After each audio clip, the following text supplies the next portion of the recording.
On Venezuela, Nigel Farage has called it unorthodox and probably against international law.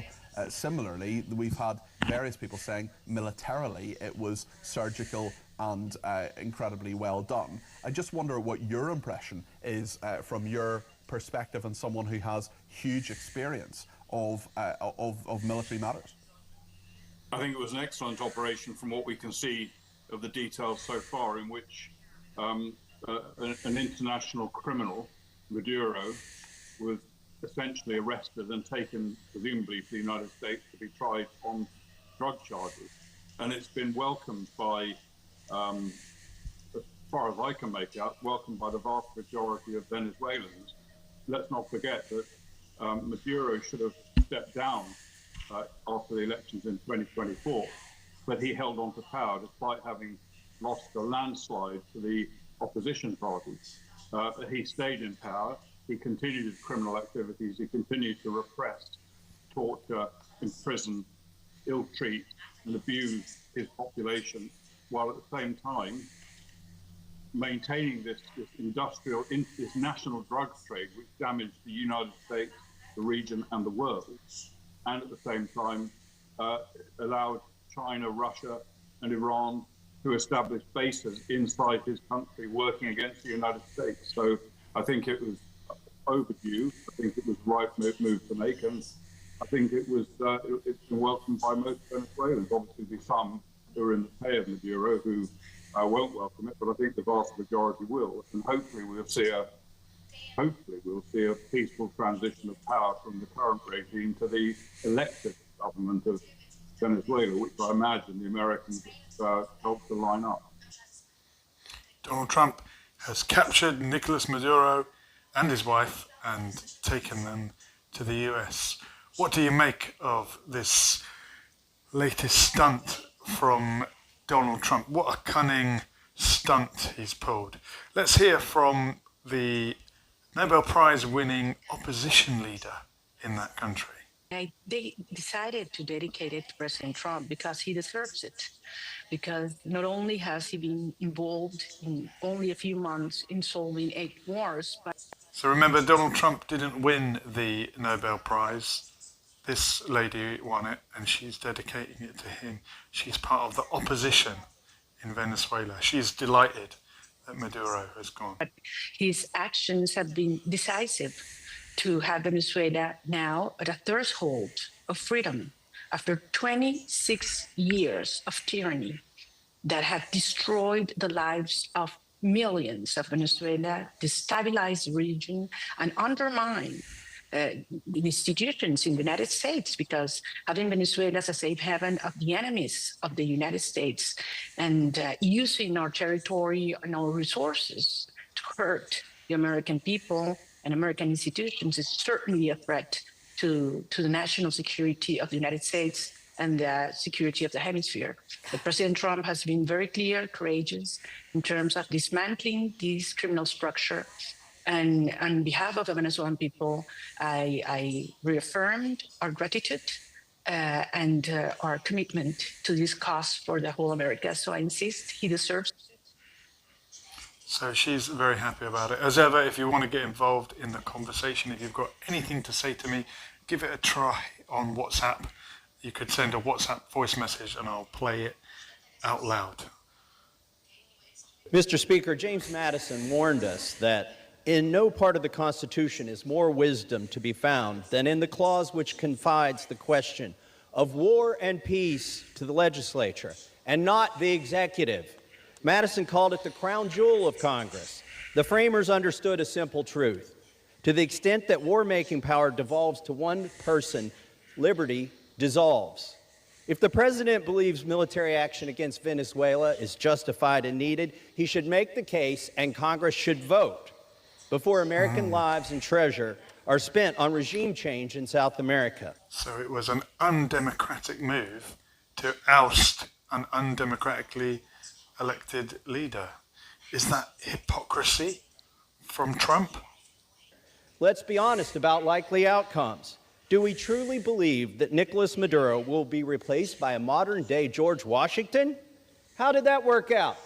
In Cuba, Libya, Iraq, or Syria? Previous presidents told us to go to war over WMDs, weapons of mass destruction, that did not exist. Now it's the same playbook, except we're told that drugs are the WMDs. If it were about drugs, we'd bomb Mexico or China or Colombia, and the president would not have pardoned Juan Orlando Hernandez. This is about oil and regime change. And when it comes to regime change, we've already been down this road with Venezuela with nothing to show for it. In 2019, we recognized Juan Guaido. We seized their embassy here in D.C. We were told that regime change was imminent. Years later, Maduro remains in power. Today, we're told to place our hopes in other exiled figures. Edmundo Gonzalez and Maria Corina Machado. I wish them well, I do. But Congress should not express moral sympathy in the form of a blank check for military escalation and American lives. And let's take a moment to acknowledge the contradiction at the heart of this policy. This administration tells us that the Maduro regime is made up of narco-terrorists, and by escalating toward war, we would predictably create countless refugees. At the same time, this administration has moved to end temporary protected status for hundreds of thousands of Venezuelans and deports them back to the very regime it condemns. So which is it? Are we prepared to receive swarms of the 25 million Venezuelans who will likely become refugees and billions in American treasure that will be used to destroy and inevitably rebuild that nation? Do we want a miniature Afghanistan in the Western Hemisphere? If that cost is acceptable to this Congress, then we should vote on it as a voice of the people and in accordance with our Constitution. And yet today, here we aren't even voting on whether to declare war or authorize the use of military force. All we're voting on is a war powers resolution that strengthens the fabric of our republic by reasserting the plain and simple language in the Constitution that Congress must decide questions of war.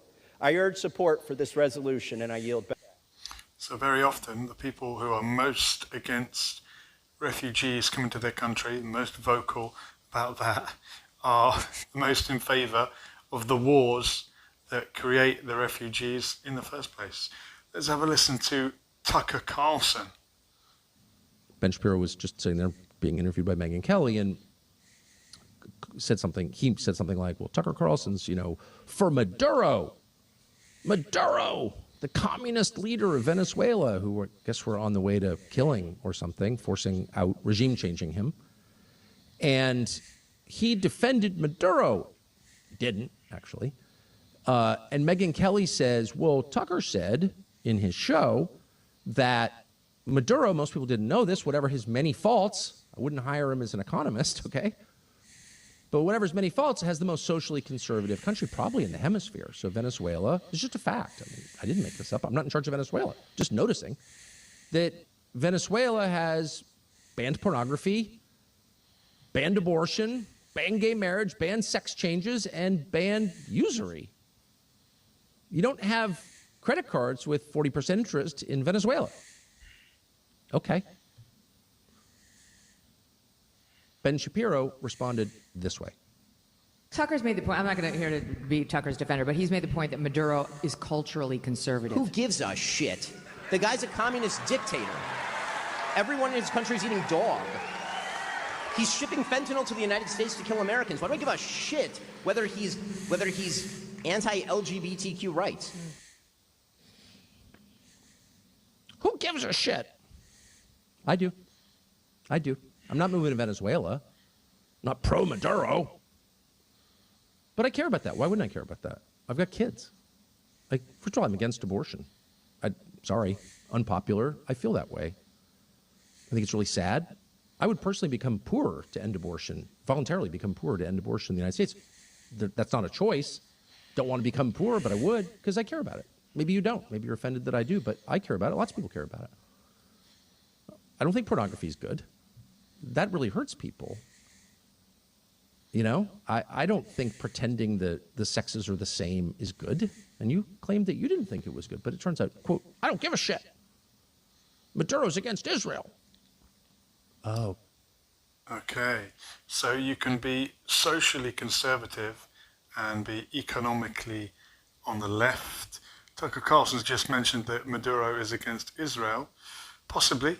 I've got this picture of him that would suggest he is showing solidarity with the Palestinian people. I'm just going to get a translation of what that says. Can you read it? Palestine. Okay, so he supports Palestine. And that's a beautiful piece of Palestinian embroidery and the traditional scarf. Is that why he's in the crosshairs? Maybe, maybe not. Here's a picture allegedly taken today when he was kidnapped. It's not a very good quality image, but he was captured with his wife and taken to the US. Shall we hear from Afshin Ratansi? He's always good value. When will Global South leaders and beyond understand that, short of nuclear weapons, no state in the world that does not station weaponry from the US military-industrial complex is safe? They have to benefit the companies of the United States that cause so much killing all around the world. Otherwise, they will be a target. Gustavo Petro of Colombia said shortly before Donald Trump's post about Maduro being kidnapped from Venezuela, an OPEC member, that whole sections of Caracas had been bombed in the traditional now Trump pinpoint strikes that usually occur to no avail. Hence strikes on Iran that killed 1,000 people, but stopped short of regime change. The bombing of a field in Nigeria for no apparent purpose. However, of course, billions of dollars are spent on these weapons at the expense of the American people, while the inner cities of the United States wallow in end of empire poverty. One just has to look at what was achieved by Chavez, whose mausoleum was reportedly bombed by the US military in the past few hours, to see how even according to the neoliberal neocon World Bank, poverty headcount in 2000 was 42% in Venezuela. Under Maduro, let alone Chavez, it was down to 30%. And literacy rates, 99%. Compare that to the United States' inner cities, where life expectancy, literacy, the conditions and statistics that mark out what human life is are catastrophic. No wonder the United States has to make an example of Venezuela and its successful Bolivarian revolution in terms of how it aided the poor and pulled them up after years of US proxy warfare. Of course, Machado, the Nobel War winner, along with the NATO allies that killed children on New Year's Day in Russia, they're silent for now. But what we do know is Machado said that the war on Venezuela is Israel's war, and there will be lies about resistance groups and their relationship to Venezuela. What we are witnessing is an empire dying out of control, with figures like Marco Rubio, infamous for having received gifts from the drug kingpin of Miami in his youth, Pete Hegseth, a Fox News reporter. These people are managing the end of empire, to the rest of the world's being aghast. Congress, of course, was not informed. Another sign that US democracy is dying along with US empire. There will be repercussions for whatever happens in Venezuela, and they will boomerang back just like recent wars, whether it be Afghanistan, Iraq, and all the other ones of the so-called war on terror. But the repercussions for a war in the Western Hemisphere, for upending the Venezuelan revolution, arguably will be far more severe than the United States has ever had in its 250-year history. Yeah, the Bolivarian revolution. Bolivarian is a different type of socialism. They're not Marxist. I think it predates Marx, but it is a type of socialism. Remember when Donald Trump said this? Has he gone back on his word? I'm not going to start a war. I'm going to stop wars. No more wars.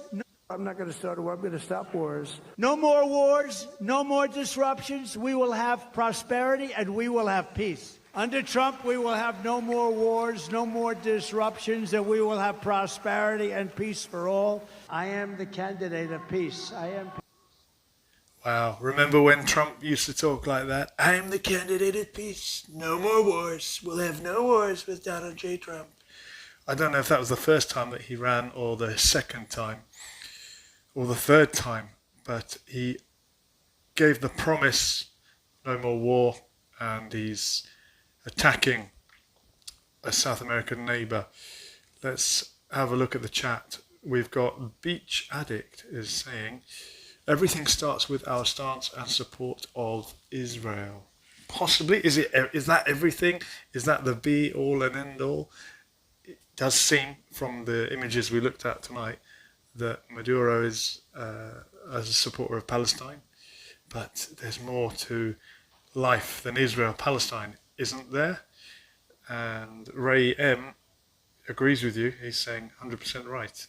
So maybe, what would I know? Rick Young is saying everything begins with the end and starts at the middle. Oh, how enigmatic, young Rick. Wonder what he means. Let's have a clip from an interesting reporter. You're going to hear now from Julian Epstein. What a name, if ever there was one. I mean, one of them's a great name. Dr. Julian Epstein, a Democrat strategist. Venezuela has become a hotbed for every adversary of the United States to operate in the Western Hemisphere. Hezbollah has operations. The terrorist group Hezbollah, based in Lebanon, has operations that have been widely reported to be based in Venezuela. Oh, Hezbollah operating in Venezuela. It's possible. I can't say for sure one way or the other, but that's interesting. An interesting allegation. Iran is operating in Venezuela. Russia, China. It has become sort of a satellite state for the countries who we consider our adversaries and who are bent on trying to do everything they can to destabilize and undermine the West. So, there you go, to destabilise the West. Ray Margot is saying, sorry for the irrelevant comment. Not irrelevant at all, Ray Margot. What is Prism Live? Prism Live is the app that I'm using to live stream from my phone, and it allows me to add these video clips. It allows me to add images, and it's free. So I recommend you download it if you would like to become a fellow live streamer. And you can go on camera as well. I'm just choosing not to keep it radio style for a while, but that's what Prism Live is.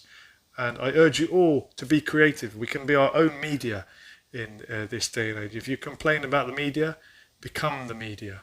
You have the capacity if you've got a smartphone. And let's face it, who doesn't? So that was Julian Epstein. What a name. Let's hear from someone we are a bit more familiar with, closer to home. My good friend, Jeremy Corbyn. Go on, Jezza. This is the behaviour of a cowboy state, not the behaviour of a member of the UN Security Council. So it needs to be condemned in the strongest possible terms. I hope the British government will do just that. The US believing it has an inalienable right to do anything it wishes in any what they call Western Hemisphere country, which obviously means all of Latin America. Is it next going to be Cuba that they go into, or what is next after this? This is an opportunity for the British government to say very clearly, if it does believe in international law, then clearly what the US has done is illegal. It is illegal to invade a country for regime change, as happened in the case of Iraq, and that has been widely condemned as a violation of international law.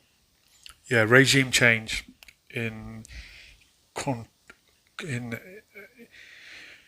what's the word? Contravention of international law. You can't just wade into another country because you don't like the government. That's what Vladimir Putin did, isn't it?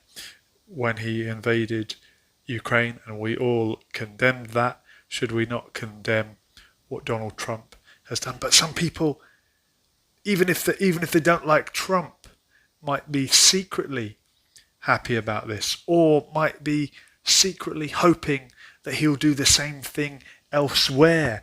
Maybe if you're a critic of the regime in Iran and you're short-sighted enough to think that regime change in Iran at the barrel of a gun, at gunpoint, via American intervention, would lead to a freer and fairer country for the Iranian people, you might think, great, Donald Trump is crazy enough in his final term as president, we think, to go on a rampage and oust the mullahs in Iran. There are people that are cheering for that. Out of the frying pan into the fire. Look at the regime changes that have happened at the hands of America in the last few years, decade and a half. Look what's happened. Is there any country that's better off now due to an American regime change? If you think you can name one, put it in the comments. I think you will struggle to. Of course, the countries, Cuba, Venezuela, and Nicaragua, with Russia relationships. Why this region matters, with all of its rich resources and rare earth elements. You've got the lithium triangle, which is needed for technology today. 60% of the world's lithium is in the lithium triangle: Argentina, Bolivia, Chile. You just have the largest oil reserves, light sweet crude, discovered off of Guyana over a year ago. You have Venezuela's resources as well, with oil, copper, gold. We have the Amazon, lungs of the world. We have the 31% of the world's fresh water in this region too. I mean, it's just off the charts. We have a lot to do. This region matters. It has a lot to do with national security, and we need to step up our game. Artifacting reality says, aren't the Venezuelan people themselves happy about it? Some of them might be. But is it up to us to go around the world installing different leaders? Idiot, different president. People have stood up. Wake up. Okay, I'm not sure which idiot you're referring to, Steve Gaylor, but if you know more about it, please let us know. You can always send us a voice note. We'll be very intrigued. We've got another clip to show here on Prism Life. Free plug. Miss Machado, she's the lady that just won the Nobel Peace Prize, and she's from Venezuela. And she said, if we're liberated by the U.S. Armed Forces and they remove Maduro, our first act will be to move the Venezuelan embassy to Jerusalem. What does that have to do with... I'm completely confused. Like, what? Well, you can't be that confused. I think she's hit on something very important. She's figured out where the power lies. And she's playing to the audience that makes the decisions. Okay, that's another point of view. John H. is saying Trump wouldn't do it to Russia or China or Korea. No, he wouldn't. Why not? Is it because those countries are too powerful? And is the motivation behind this the resources? Is it the oil? Porto saying, well done, Trump, take on the cartels. So there's another resource, isn't it? Drugs. When the Taliban were overthrown, briefly, for a couple of decades, the heroin production went back up. Heroin came back overnight. After the Taliban, love them or hate them, they'd received an award from the UN for getting rid of the production of heroin. So is it the case that America want to control the drugs that are flooding into and out of the country? Yeah, there's no right or wrong answer. I am against this intervention. Keir Starmer has kind of quietly come out, not on the fence, but he can never side with Trump. He claimed that he wouldn't want to have dinner with him. Was that what he said before the election? And then he kind of went back on his word. He said that he welcomes the overthrow of the regime, but not the way in which it was done. That was his sort of way of mincing his words. Here's an interesting tweet. So Andriy Saber made the comment that Ukraine has consistently defended the right of nations to live freely, free of dictatorship, oppression, and human rights violations. The Maduro regime has violated all such principles. Okay, so he's a Ukrainian or a Ukraine supporter, critic of Maduro. And Matt Duss has responded, so you can violate international law and invade a country if it has a bad enough government. Out of fear of offending Trump, Ukraine's foreign minister has now essentially justified Putin's invasion of Ukraine. Yeah, it's always easy to see the injustice done to someone else, and then you can end up looking a little bit hypocritical. Mike Pompeo, no less, has tweeted the following. And we mentioned Iran. I want to touch upon Iran because there will be people hoping that Iran is next in the crosshairs. The Iranian regime is in trouble. Bringing in mercenaries is its last best hope. Riots in dozens of cities and Basij under siege, Mashhad, Tehran, Zahedan, next stop Balochistan. 47 years of this regime. President of the United States, 47, coincidence? Happy New Year to every Iranian in the streets, also to every Mossad agent walking beside them. Wow. That's Mike Pompeo, director of the CIA. Is he praising the agents on the street of Iran? Are they really there? Would he be safe to reveal such information? In the comments, Corn Hammer is saying, Starmer is finished. Why are people not talking about who's next? Well, it's a long time until the next general election, but I suppose the Labour Party could oust him, couldn't they? Could have a vote of no confidence. Isn't that what happens when a Prime Minister's not doing very well? That happened to Margaret Thatcher. It happened, I feel like it happened several times in the last few years. Rishi Sunak was out, wasn't he? Replaced by his own party. Daniel John is saying, I love this. Thanks, Daniel John, appreciate it. And Cody Park Dull is in the chat. Welcome, welcome. Yeah, look, strange times. Start of the year. When's the next election for Donald Trump? Would it be when will he finish? When's the next presidential election? Is it 2028? Am I right? Did he? Oh man, losing track of time. If he hadn't been ousted, if we didn't have that little Joe Biden interlude, sleepy Joe Biden, we could have been done with Donald Trump by now, and it would have been someone else at the helm. But at the minute, it's very difficult to see beyond Donald Trump. Isn't it time for a third party in the United States? Whether you like them or not, Reform in the UK are at least a different party.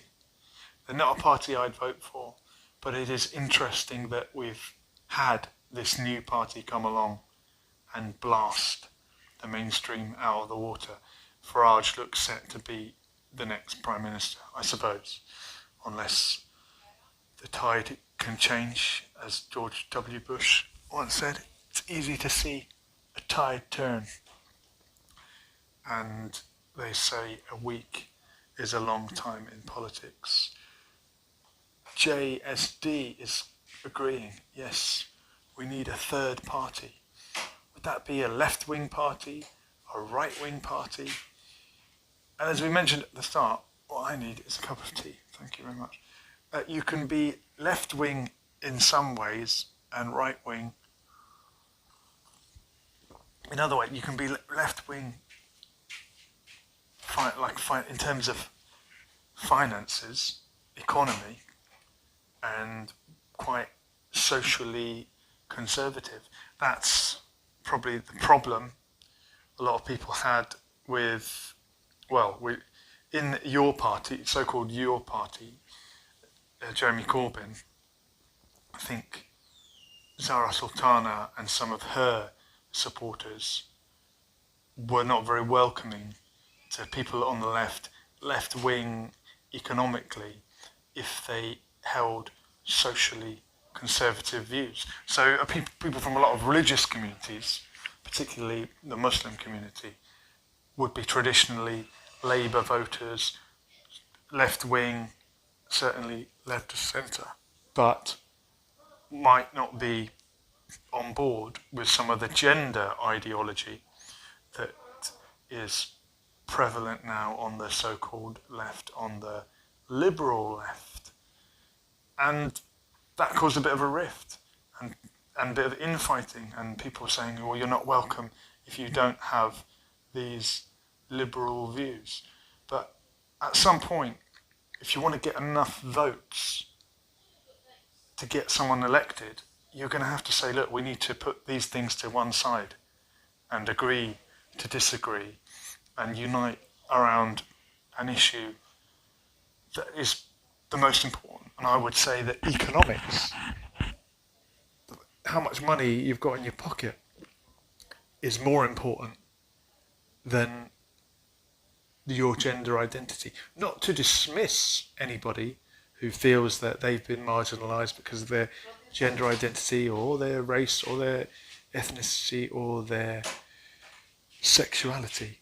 But if we can all unite so that we've got enough money, wouldn't that at least be a start? And then you can iron out all the other problems. Jason Kelly, 85, is saying, evil Muslims. Not sure why you're saying that, Jason.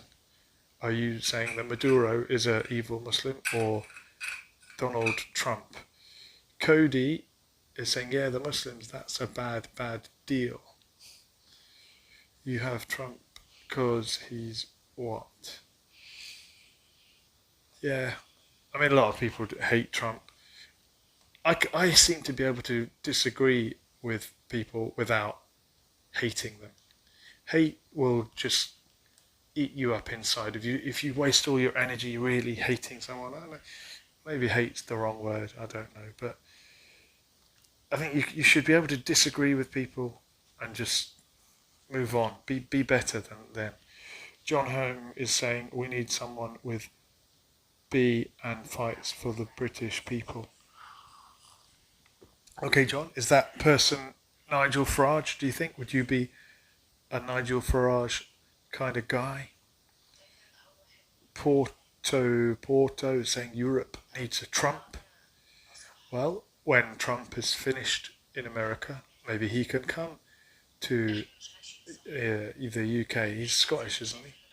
He could be Europe's Trump. Cody is saying you can't get over it. You're trying to get people to hate him. Who are you talking to or about, Cody? Who is trying to get people to hate who? I think a lot of people hate Trump already.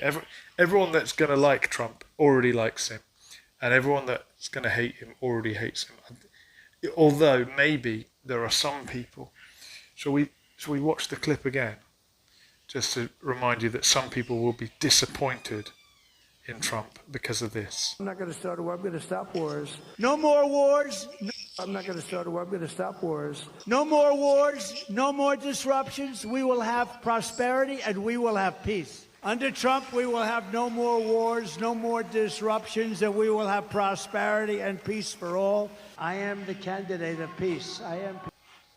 Okay, so some people, even people traditionally on the left, will have lent their vote to Trump because of promises like that. because he was making that kind of noise. And now he's invaded Venezuela. So some people who had hope in Trump will now be disappointed in him. And some people who hated him politically, ideologically, will be hoping that he will do what he's just done to someone else.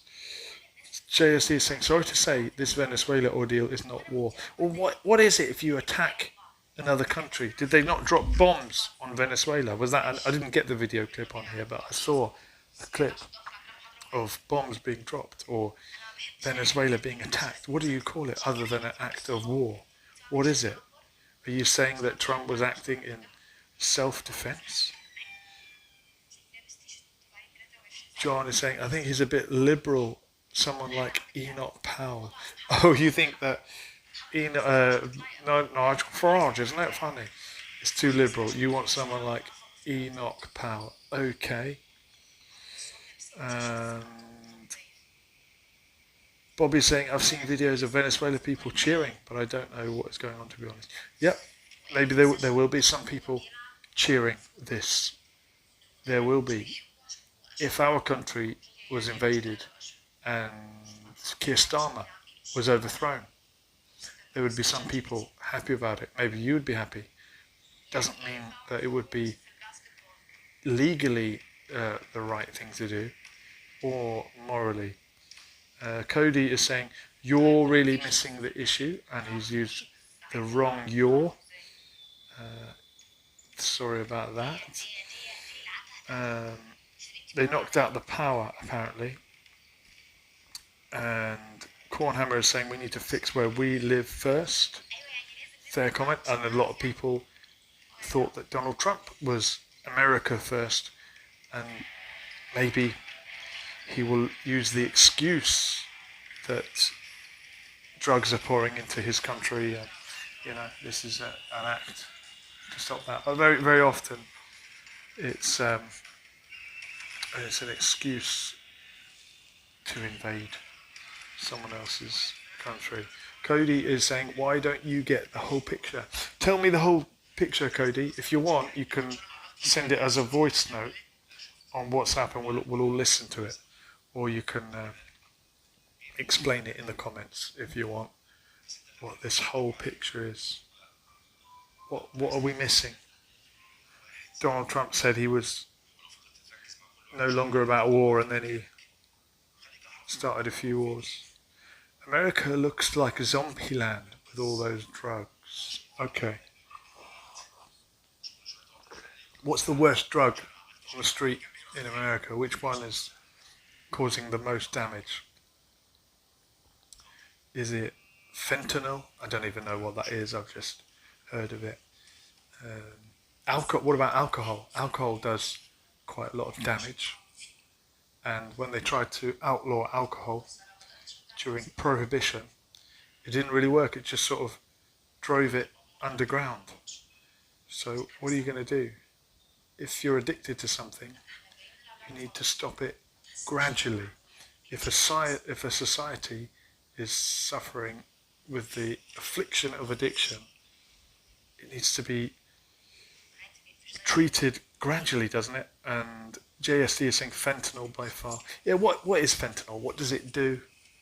Is it something that gets you high? Is it a relaxant? Is it a stimulant? What does it do? And what is the appeal? Do you drink it? Do you smoke it? I honestly don't know anything about it. But it must be cheap enough for people to get addicted to. I remember someone explaining to me the difference in price between heroin and crack cocaine, and how one of them was more affordable but also much more addictive. Although I think they're both very addicted. And Porto is getting very annoyed and saying BS with your alcohol reasoning.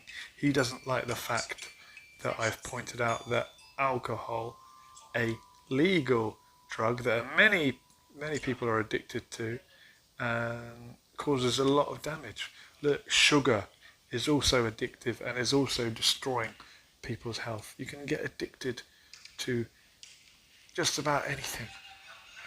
So the problem is addiction, not necessarily the drug that you choose to have. Cody's saying, you think metabolism, alcohol, not the same? Metabolism, I don't know. I think we've got an explanation for what fentanyl is. It's a form of morphine that's used in surgeries. Surgeries cannot be done without it. So is fentanyl a form of morphine? I thought that morphine was the pure form of heroin, and it's used to get people off heroin. And someone else told me that pure heroin is not actually bad for you or dangerous, other than the fact that it is addictive, but it's the fact that people get hooked on it and the dangers that come with injecting and the risk of giving yourself an overdose unwittingly, or getting infected from a needle, or the financial problems that come from having an addiction. But in and of itself, the actual compound is not that harmful. That's what someone told me. I don't know if I'm correct on that. I'm not a doctor, and on this channel we never ever give any medical advice. I'm just recalling what someone said to me once, that there's no doubt drugs of any kind can ruin a society, and Donald Trump may tell you that that's why he has invaded Venezuela and ousted the president and kidnapped him and his wife. Was it the Romanian dictator Ceausescu? Was he executed with his wife years ago when communism collapsed in Eastern Europe? I remember watching a harrowing video of that. Some leaders stand by their other half right until the last minute. Bobby Ver is mentioning the tent cities. So people that are struggling in America, that are hooked on drugs, in particular this fentanyl that we're hearing about, end up in tent cities. I have seen footage of people reminiscent of zombies, sort of staggering through the town and just looking for the next fix. I wonder, when do these people eat? When do they have a drink of water? How are they living as long as they do live with such an affliction? WT for Fova is saying opiate. Some it brings down, some it gives energy. That's interesting that people would react different ways. If it is an opiate and it comes from opium, isn't that the poppy seed? Isn't that the drug that flows out of Afghanistan, or certainly did when the Taliban were not there? I wonder, now that the Taliban are back in power, has the poppy seed supply dried up? Has it led to an influx of drugs from elsewhere? Is that part of the picture? And Bobby Ver is mentioning alcohol. Yes, alcohol, it's an Arabic word. Kohol meaning to eat or to consume. Yes, it will consume you. Alcohol. And of course, gin. Gin is an Arabic word as well. And gin is also a drink that we don't recommend anyone to try. But that's why these drinks are called spirits. There must be some relation to the Arabic language. Bobby Ver is saying, don't go try fentanyl, ? Yeah, definitely not. Definitely don't try it, because why risk winding up with an addiction? Sometimes you get method actors. I think it was Ewan McGregor in Train Spotting. He considered trying shooting up heroin just the once in order to get in the mindset of a heroin addict for the great film of the 90s. What a risk. I don't advise anyone to ever try try these things. John H.M. is alleging that China invented fentanyl. Do you think so, John? Do you think they invented it to get Americans addicted to it while their country is doing very well? A bit like TikTok, which has now been sold. But remember, TikTok came from China, and a lot of people got addicted to TikTok. I'd say there's more people addicted to TikTok than are addicted to drugs. I used to have an account on there myself, and I gave it away to someone, but you can still find me there somehow. Fentanyl comes from Mexico. Yeah, the point was made in one of the clips we showed earlier.